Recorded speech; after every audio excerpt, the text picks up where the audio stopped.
For weeks, Dr. Ethan Carter, a dedicated surgeon at St. Mary's Hospital, had noticed a small golden-furred puppy curled up just outside the emergency room entrance. The puppy arrived every evening, like clockwork, just before sunset. No matter how cold the night was or how harsh the rain fell, the little dog refused to leave. At first, Dr. Carter assumed the puppy was a stray. Some of the hospital staff would bring him scraps of food, and the security guards had tried chasing him away, but he always returned.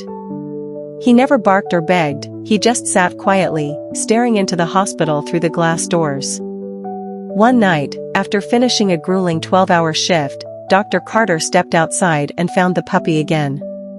Unlike the other nights, this time, he decided to approach him. Kneeling down, he extended his hand cautiously. The puppy lifted his head and wagged his tail weakly, as if recognizing a friend. "Hey, buddy, why are you here?" Dr. Carter murmured, scratching the puppy's ears. He noticed the dog wore an old collar, but the tag was missing.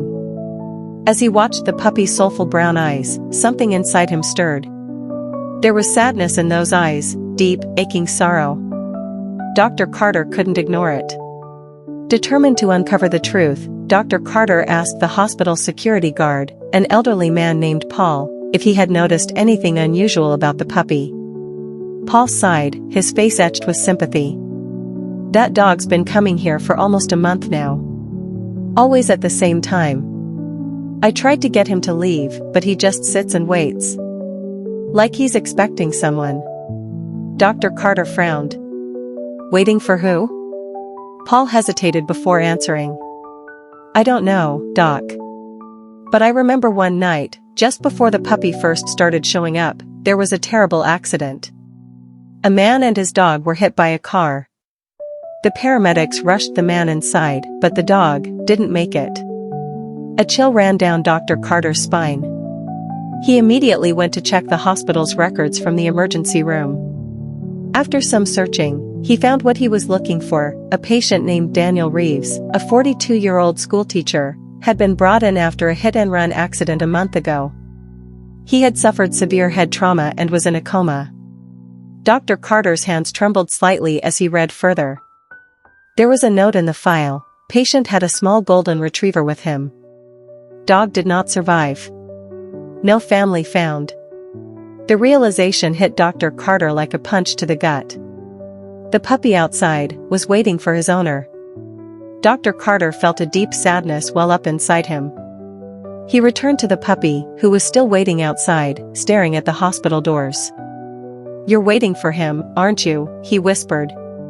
The puppy lifted his head at the sound of his voice. Dr. Carter couldn't just leave things as they were. He made a decision. He would bring the puppy inside and let him see Daniel, hoping it might bring comfort to both of them.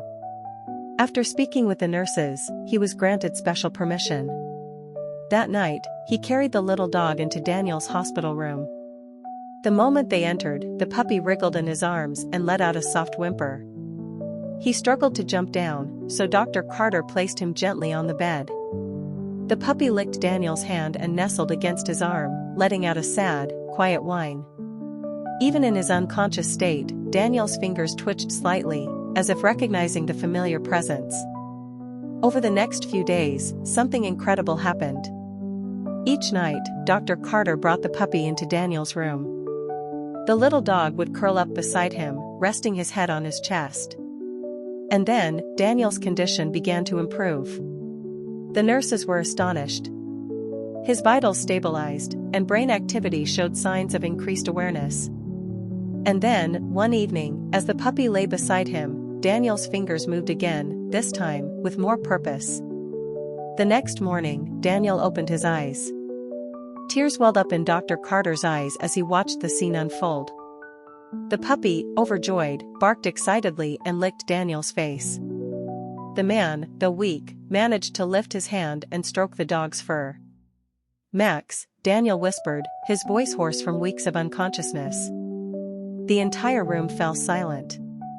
Dr. Carter felt a lump in his throat. Max. That was the puppy's name.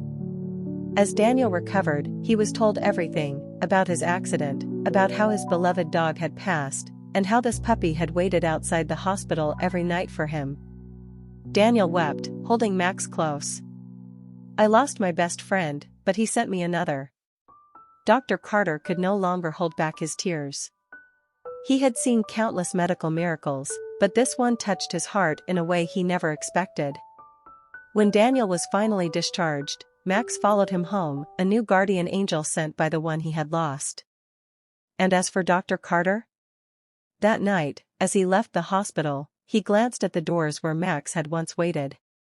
He smiled softly, wiping his eyes. Sometimes, love never leaves. It just finds a new way to stay.